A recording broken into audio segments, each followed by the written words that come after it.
This podcast is intended for adults only. We do not condone the use of any illegal substances, and anything we consume is for educational purposes only.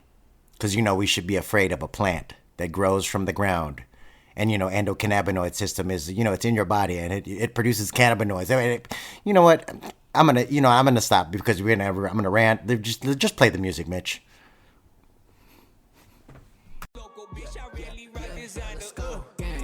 Highest in the room, you're with it fucked up. Ay, you can count on Trey, can't bring the loud back. Ay, get us in the stew and that's game over. Western Metal Building, that's a home run. Yeah, keep the up or leave the fuck a Folgers. Little bitch, I made the beat and drop the. What's up, everybody? You're listening to the Canna Kuyas podcast, where we are cultivating conversations concerning cannabis, culture, and creativity. I'm one of your hosts. My name is Mitch Narito. And I am Erick Esteban. And yes, guys, we are back with season 2. Numero dos. With more concise, more concentrated episodes about growing our favorite plant, cannabis. Yes, sir. And we have a crazy grow update. Yeah, right? it is. Right. It's crazy because you just saw the plants now because we did take our 2-week hiatus for season 2. And what's your assessment of what you just saw from what you saw 2 weeks ago to what you saw just now?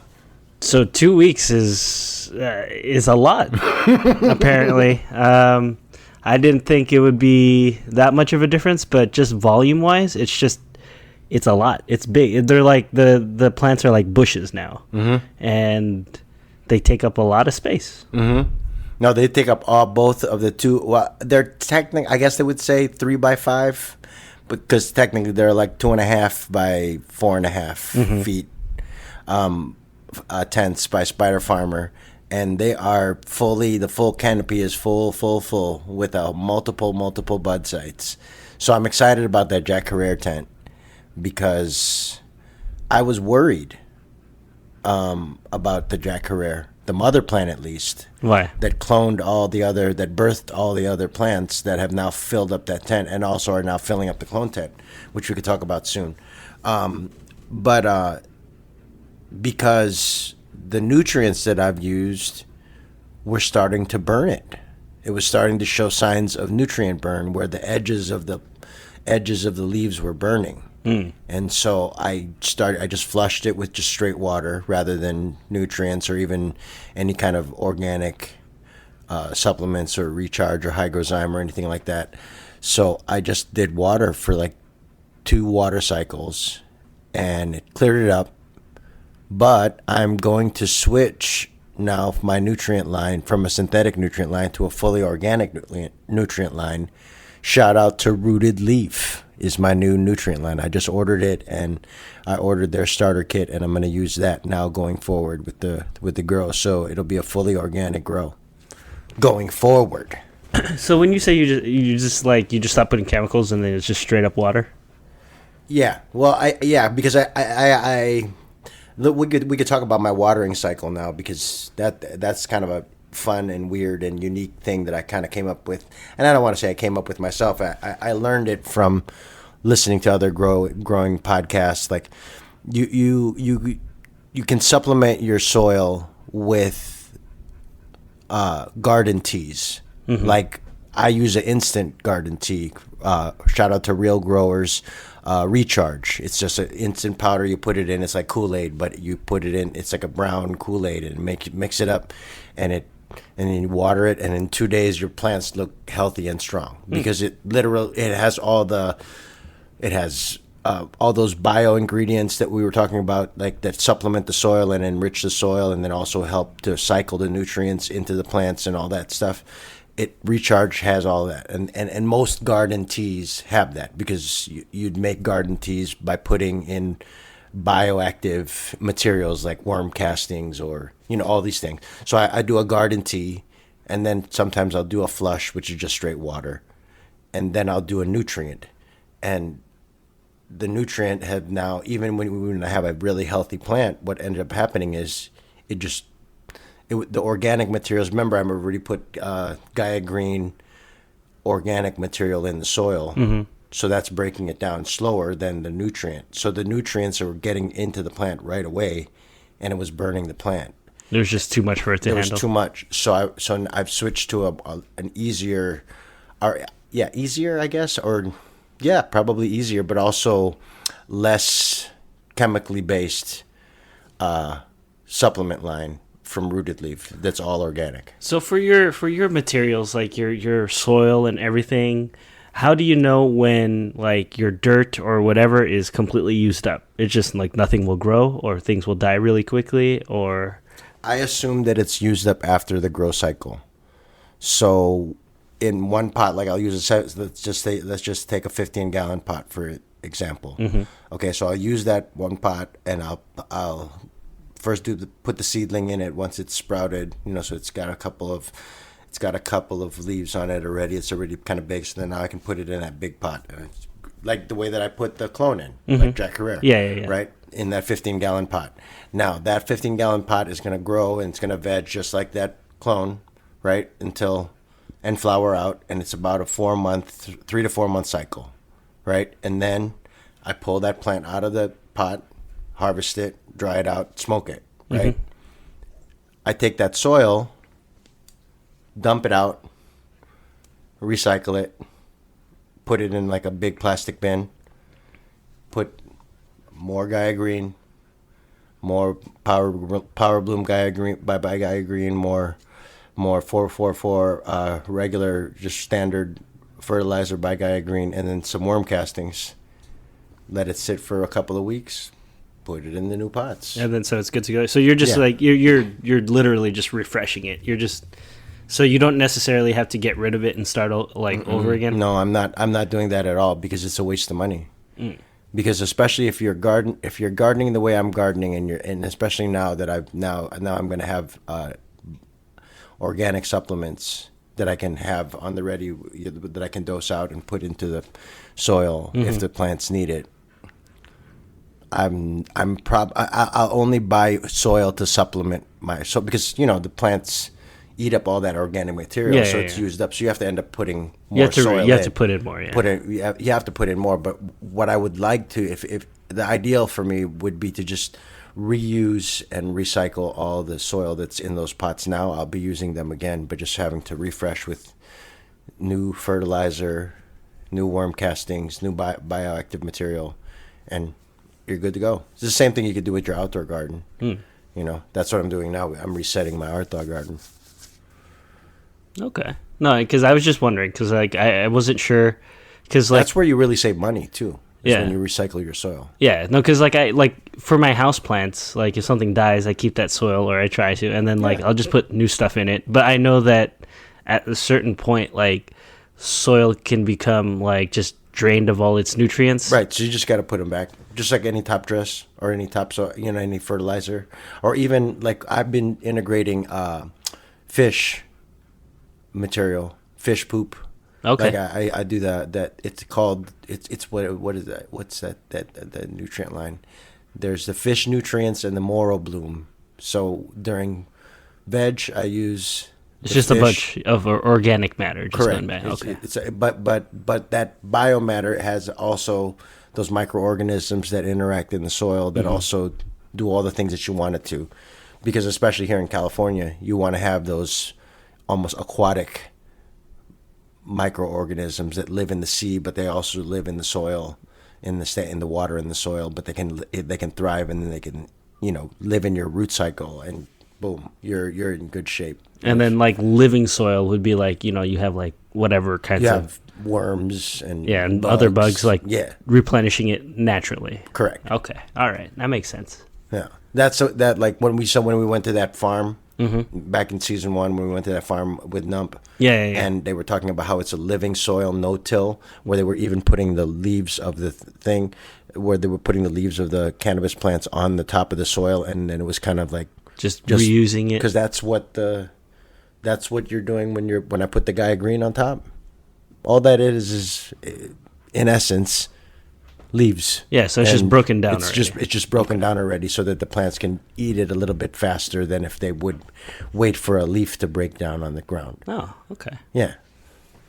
It's all the circle of life. Yeah, no, but from like I was mentioning to Eric while I was looking at the plants, like pretty much from where they started. If you guys have been following us from when we picked it up from Buds and Roses, we picked up a couple clones. From what they started as, they were fine, but they were very small. Like and They were like a little pot. Yeah. It was like a little small little teacup pot. yeah, like a couple inches, and when he put them in the other, like when he replanted them, they had the shock. Transplant shock. Yeah, they had transplant shock, and then it was dicey for a little bit, like, and to see them where they're at now, it's kind of like, it's a with trip. multiple clones. That's So where many, I kind of wanted there's to. so many clones. Well, and that's because you always want to take more than you need for clones because not all of them are going to survive.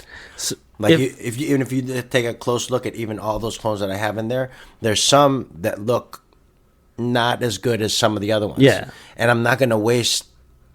You know what I'm saying? Like they're in smaller pots to see if they can thrive there. And if they can thrive there, then I'm bigger. It just makes a nice growing cycle for the whole thing. So you could think about this just because I don't know what any of the implications are, but okay, so how you have a bunch of clones.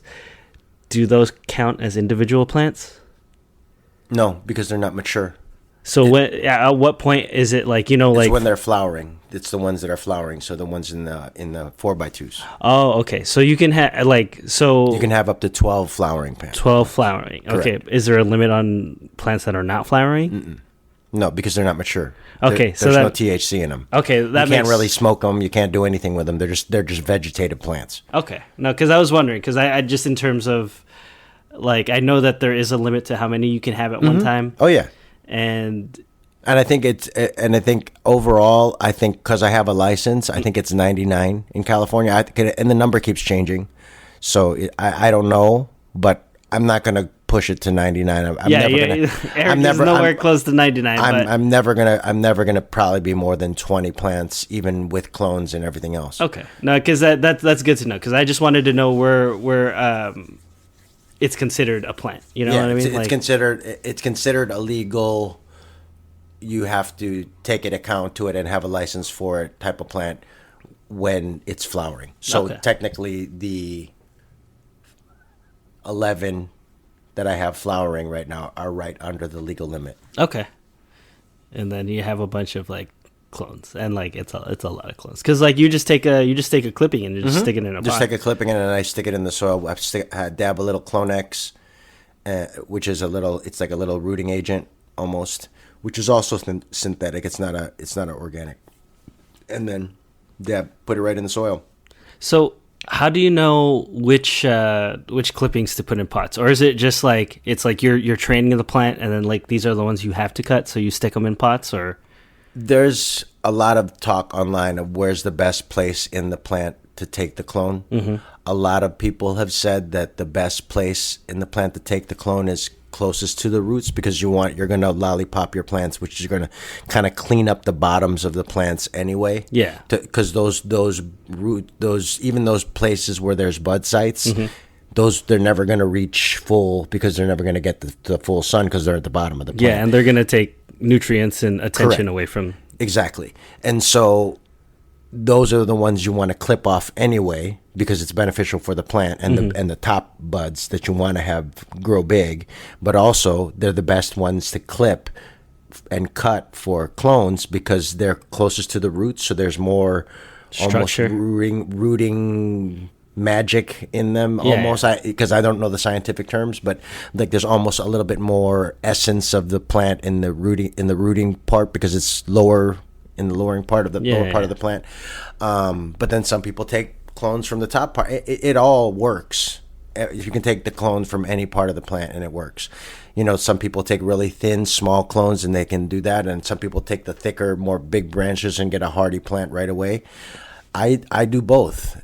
And it's worked both ways. Okay. That was something just for my own knowledge that I wanted to know. Yeah, but cloning, just to kind of tease it out, I reached out to the clone coach, the guy out in Palm Springs. Yeah. He has all he's got like a clone farm. Yeah. And we're going to try and get him on the pod, and he's going to give us cloning tips and on how to best do your clones and clone at home. And because once you clone at home, you can buy genetics one time, and now you have it for as long as you want it. Yeah, because like the stuff I see about cloning, a lot of it is like, you know, like the little squares. Like it'll just like they'll just stick a stalk in a square and then like stick it into like a, you know, like a humidity dome. Yeah, incubator or whatever.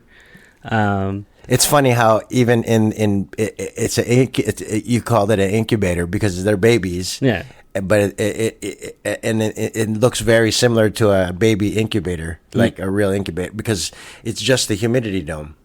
And that's why I don't have one of those. I was thinking about buying one. It's like $30-$40, and I was like, I'll just save my money and buy these smaller ones, The individuals. And then now I have one plant, one there, and it's got its humidity dome. And as it hits the humidity dome, that's when I take it off. Because now I know it's growing, it's flourishing, it's at that point. Yeah. Right. And so then I take the humidity dome off, and now I know it's ready to go and reach and grow big. And then I can leave them in those small plastic budding cups for 2-3 weeks, and then up pot them to the 1 gallons, and then eventually, if they become a mother plant, or they go into the flowering tents and become flowering plants that we smoke. All right, so that's our grow update, and then so yeah, things are looking good. Yeah, I'm excited, man, because this is the best part of grow. No, because someone asked me the other day, because I showed them and it wasn't like a recent video or picture, but I showed them. I was like, oh, this is the plant that my homie's growing for me, right? And then he's like, oh yeah, how much are you gonna get off that? I was like, I have no idea. I was like, what's it supposed to be? He's like, usually off one plant you get like a couple pounds. That's what people are saying. Yeah, well now a couple ounces. Couple ounces. Yeah. So he's like, yeah, like one plant is like usually like 6 to 8 ounces. He was like ballparking it, and I was like, oh, okay. And I was trying to do the math, and I was like, that's a lot of. Yeah, it's good. Like, I mean, we're gonna have a lot of weight, especially now that I'm looking at it. But again, I'm not trying to guesstimate. You know, what I'm trying to do now is establish a system to where I'm consistently getting X. And if I can get X, and what X is a consistent full canopy in those 2x4s, and then, you know, we'll see what happens. It's always gonna be different. Exactly, it's always gonna be different. But yeah, your X is your average. You're trying to get that average. I'm trying to get that average of what did those 2 full canopies of 2, because right now those canopies are full, right? They're full, ready to go. So, you know, they're in flower, and we got 6 more weeks. Yeah. And then maybe 7 more weeks for Jack Herrera, because that's longer. It takes 9 weeks of flower for that. 9 to 10 weeks sometimes, depending. So around election time, it'll be ready. Yeah, it'll be ready. But that's that, and that you look at how you do that. You have cultivated the cannabis conversation to current events, which is exactly where we wanted to go with it. Because, like now, because Biden's coming to the end of his term, and for me, there are things that he should really start to do, and one of them is releasing those prisoners who have been, you know, marijuana prisoners in America's prison system. Like the ones that got like the ticky-tack stuff. Like the nonviolent marijuana offenders, where it was mostly possession and, you know, distribution charges. And now it's, you know, people are making millions and billions of dollars off of this beautiful plant, and they're still sitting in jail, and they really should be released. So that's one thing I think Biden should do before the end of his term. Okay. You know? No, I agree with that, because there were a lot of cases like all across the country where people are over the amount by like not even like ridiculous amounts, and especially depending on what state you're charged in and where you're at. Yeah, you know, geographically you could really, and even now you could still be you still have to be very careful where you're at in some places. Is there like zero tolerance in some places? I think like Idaho, I think there's like zero, no amount. But then I think there's legislation to change that. I mean, people aren't this is reaching cannabis and cannabis consumption and medical cannabis, it's starting to reach levels where people are starting to, their approval levels of it are 60 to 70% range. When you're polling people. Yeah, there's like a high number of people that have either tried it in the past or use it regularly use now. It currently, and it's helping them now. Yeah, exactly. So I really do feel like it's almost not even as cool to, kids aren't as, it's not a cool drug for kids anymore. Now it's for the it's not like kids nowadays, like they grew up with their parents smoking weed all the time, or so it's not a big deal. Yeah, so it's and not. In some cases it's like, ew, that's what my dad does. Yeah, no, exactly. Like, oh man, am I getting old? Is this my thing now? Am I like my dad now? I'm old. Yeah, yeah.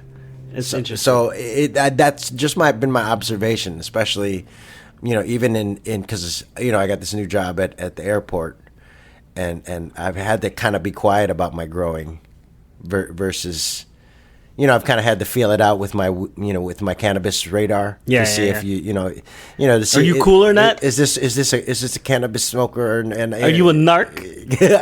Are you a narc? And surprisingly, the people you would think were narcs were the ones who were like, oh, dog, you got to get me some of that when it harvests. No, that just means they're the ones that have learned to hide it the best. Yeah, exactly. But it's interesting. It's interesting to have to kind of walk the line that we talked about in season 1 of not talking about it nearly as much as I used to be as open about it. I mean, to the point where,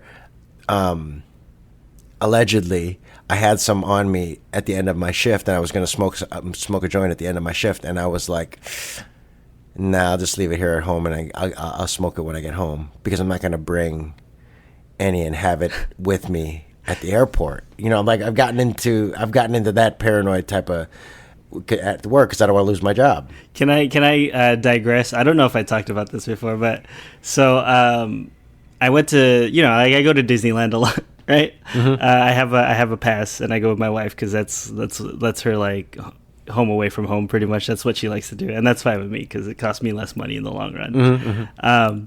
But I had my bag on me.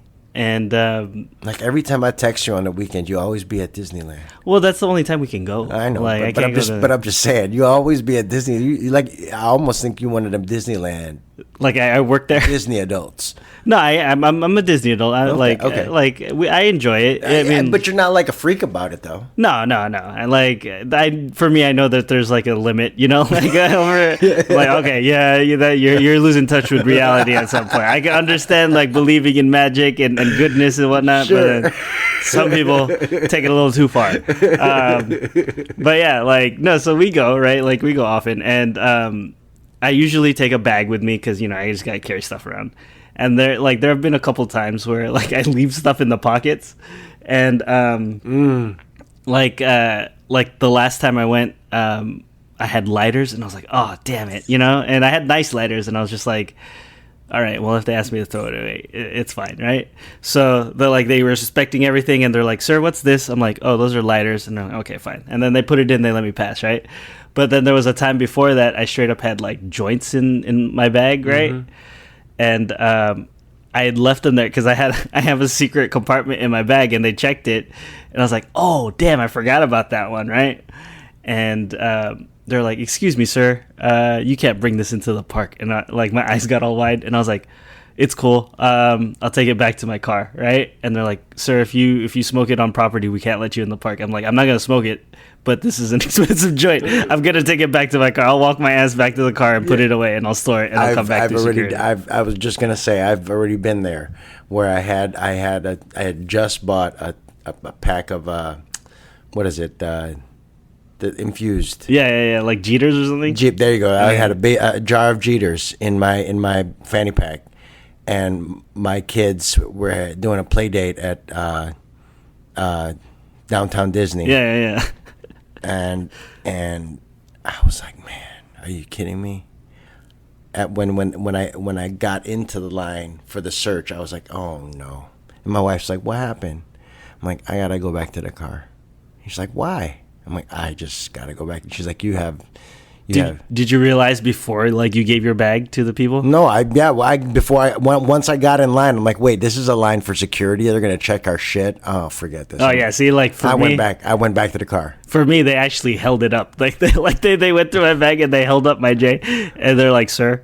Yeah, I was like, "Oh no," like. Well, no, but the thing is that I would say there are never any spare random joints anywhere in my house. Okay, I know. They're all accounted I keep for. full account of all the cannabis in my house, and it's all smoked. No, see, I'm the type, like, because I like to mix it up. So I won't finish a pack of J's, or I won't finish like a pack of weed. Like I'll keep a little bit just to like have a different flavor in case like I'm stuck on one that I really don't like or something. Like I always have like something to fall back on, and so I'll be cleaning up. Like I'll be cleaning out my car, or I'll be cleaning out like a bag, and I'll be like, oh, it's my birthday. This is has nice. Never in my life happened to me ever.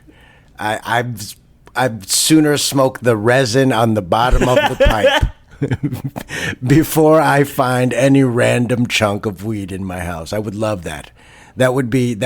I don't even know what that would be. But actually, I think I'm getting back to that place where I'll have weed in the house all the time, because once we harvest those 2 tents, it's going to be quite delicious in here.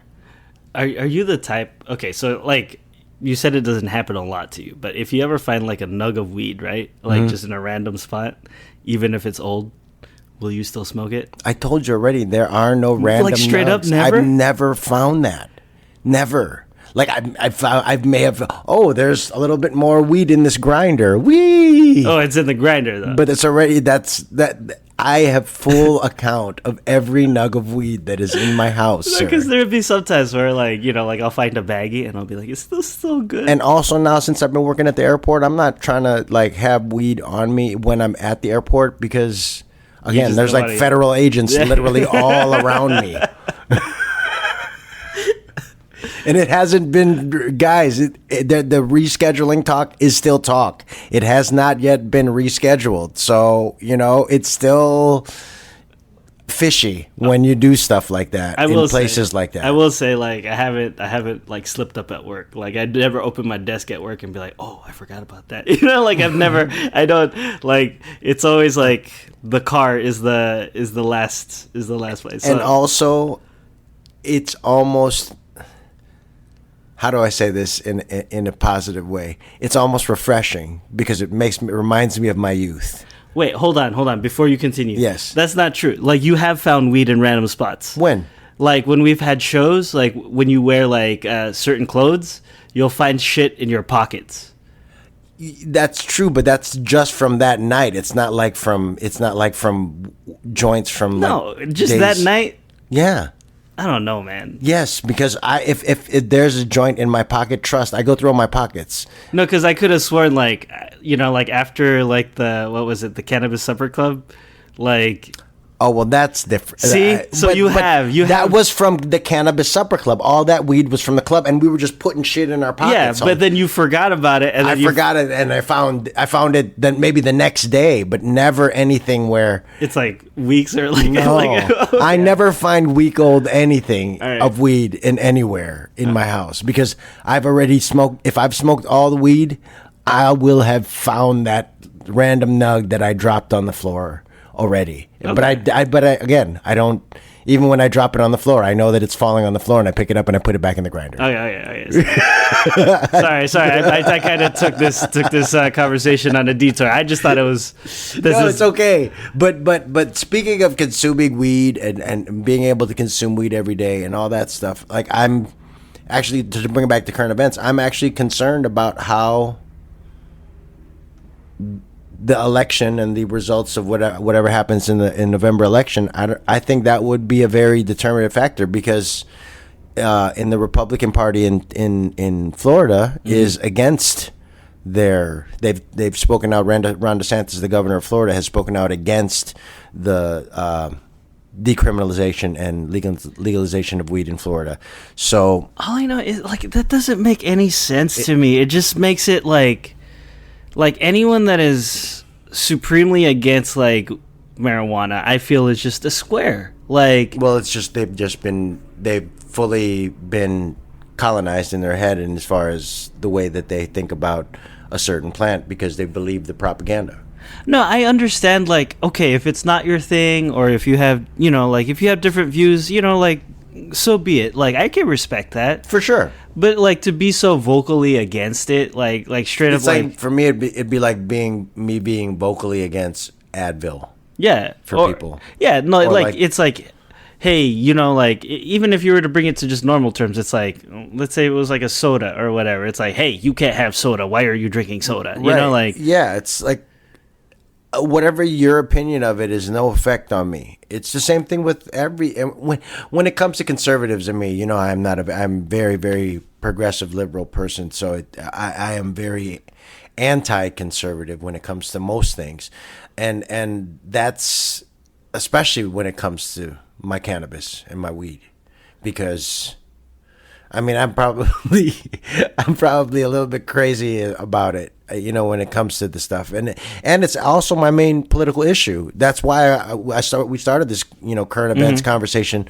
with me pushing Biden to release marijuana prisoners that are currently still in prison, because they don't deserve to be there anymore. Because there's too many people profiting from this beautiful plant, and with Kamala Harris, the rumor was that she was this, over prosecutorial attorney general here in California, when it turns out that she only had 45 actual convictions, actual marijuana convictions, and they were egregious, where people had set up, like, grow houses in their homes, and it was listen, that was back in the day, that was a thing that they were busting people for stuff like that. They're still doing that. They're still busting people even in California. In San Bernardino County, they found a couple grow houses linked to because Chinese they don't mafia. have any because they don't have license. There's still a black market for this stuff, which is part of the reason why rescheduling it would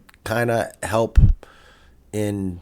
It just softens the blow. Yeah, it's just like it's not profitable anymore. It's not profitable anymore because not that way. Well, because you got to understand that most of these black market growers are supplying all these not just illegal markets but legal markets. Yeah, there's always a way around it, because I know, like, there's a gray market. Yeah, we've talked about this. Like, if you ever go to smoke shops, right? Smoke shops are not dispensaries, but smoke shops more often than not will have some sort of cannabis product. Like when we were in Chicago for comedy, and that pipe shop underneath the train station. That was crazy. Yeah. Like, that was...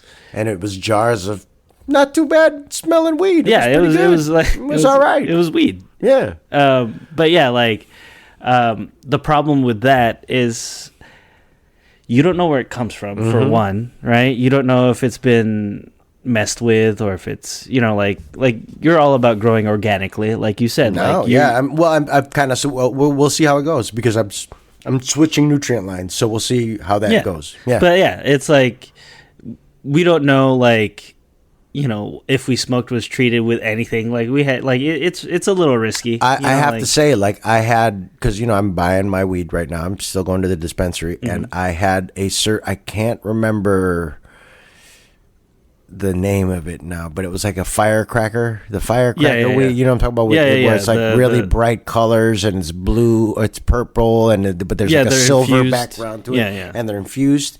Well, they had a line of bagged weed, and when I smelled it, it smelled terpy, but not.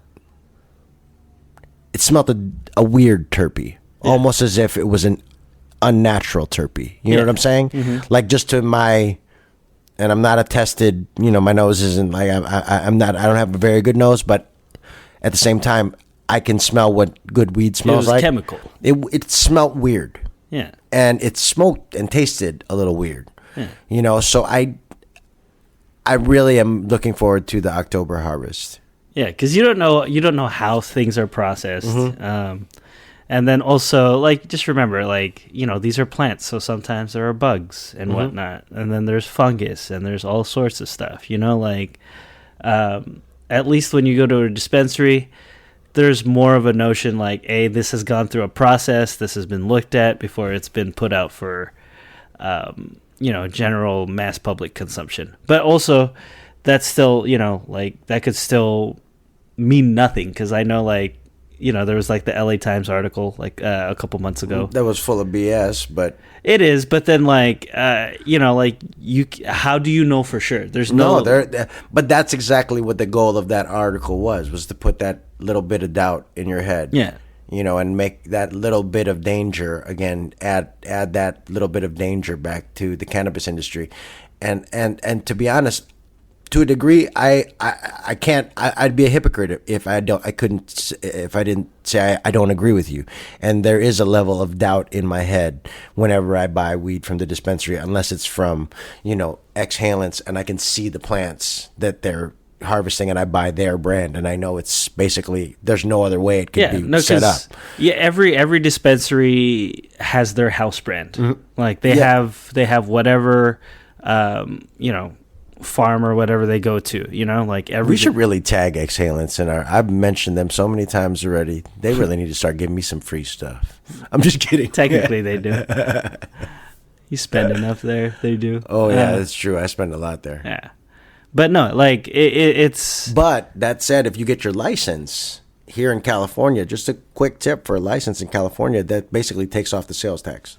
Mm. Yeah. It's a $30 a year, and you basically save $30 a bill.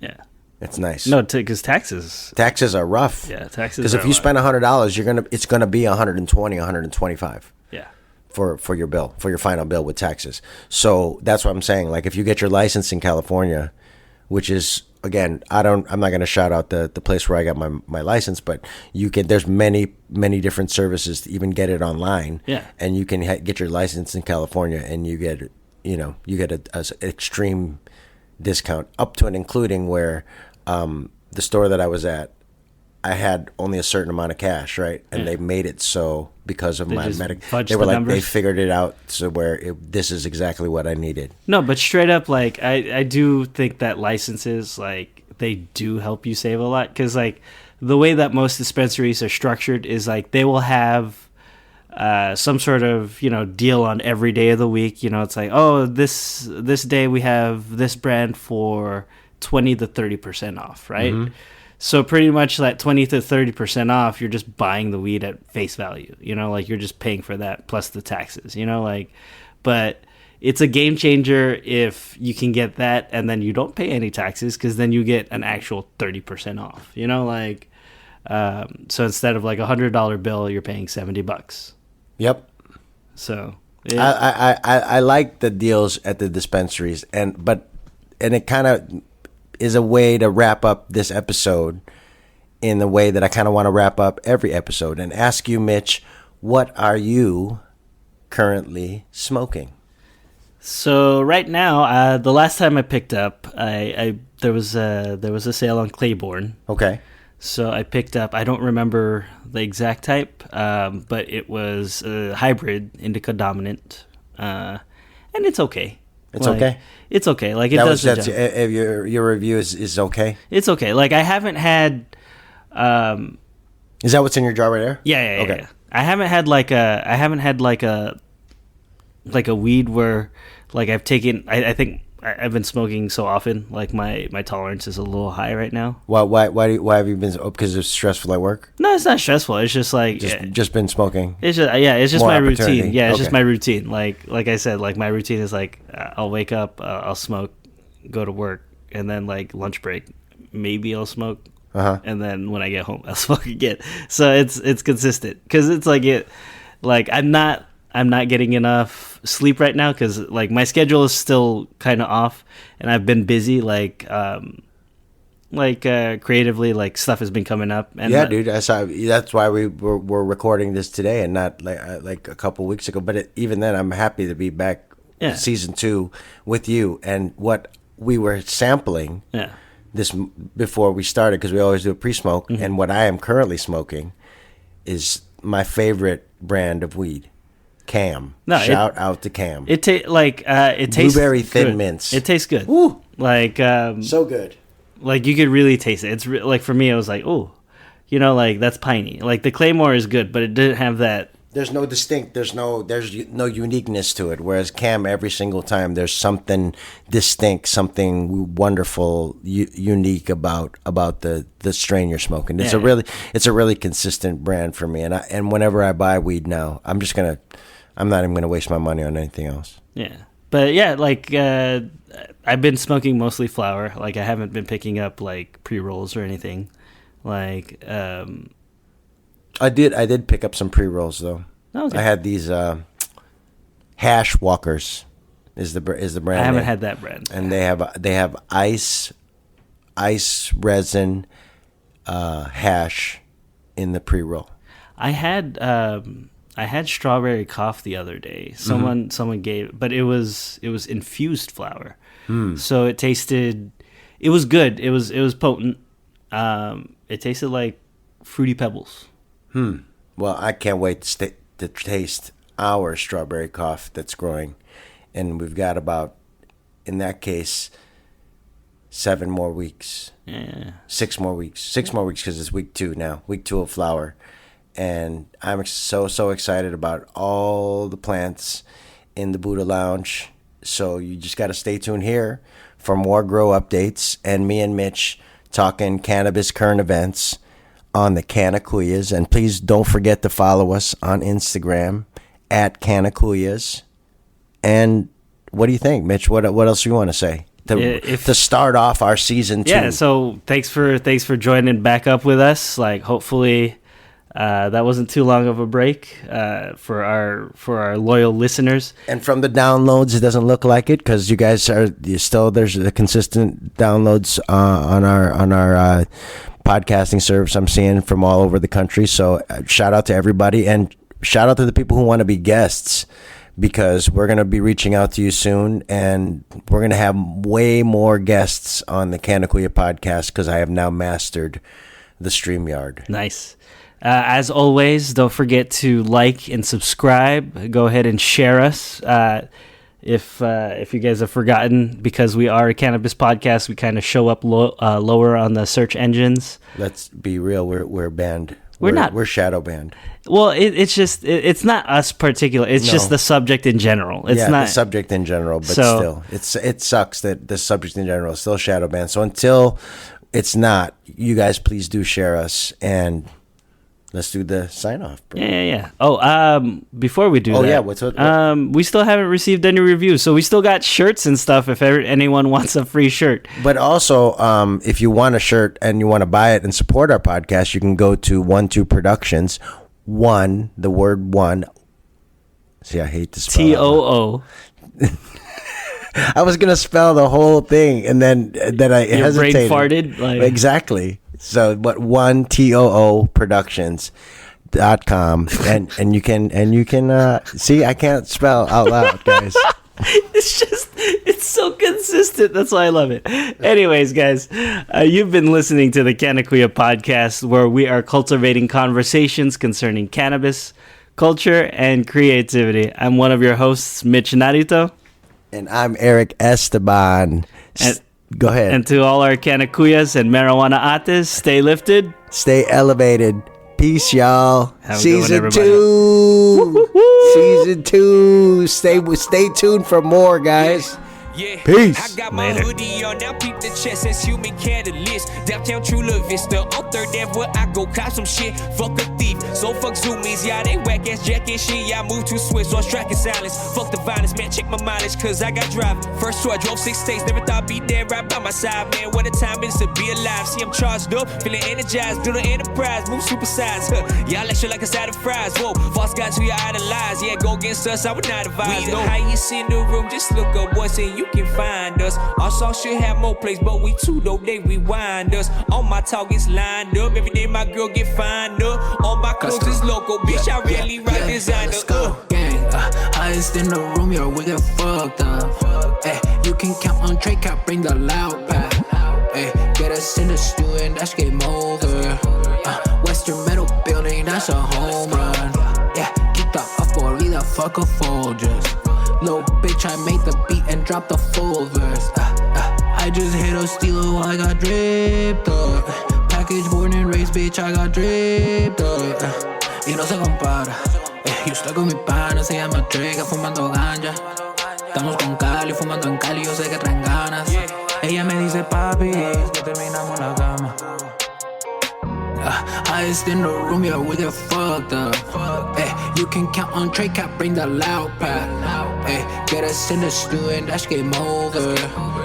Western Metal Building, that's a home run. Yeah, we got hits like Tatis and Machado. Man, we know you're not a leader, cause all our moves you just follow, packing big bowls. You know we just scooped up that gelato, cause I smoke killer. My shirt iller, yo, ask our dealer, we the highest in the room. Just look up once and you can find us. Our song should have more plays, but we too though, they rewind us. All my talk is lined up, every day my girl get fined up. All my clothes is local, bitch, I really rock designer.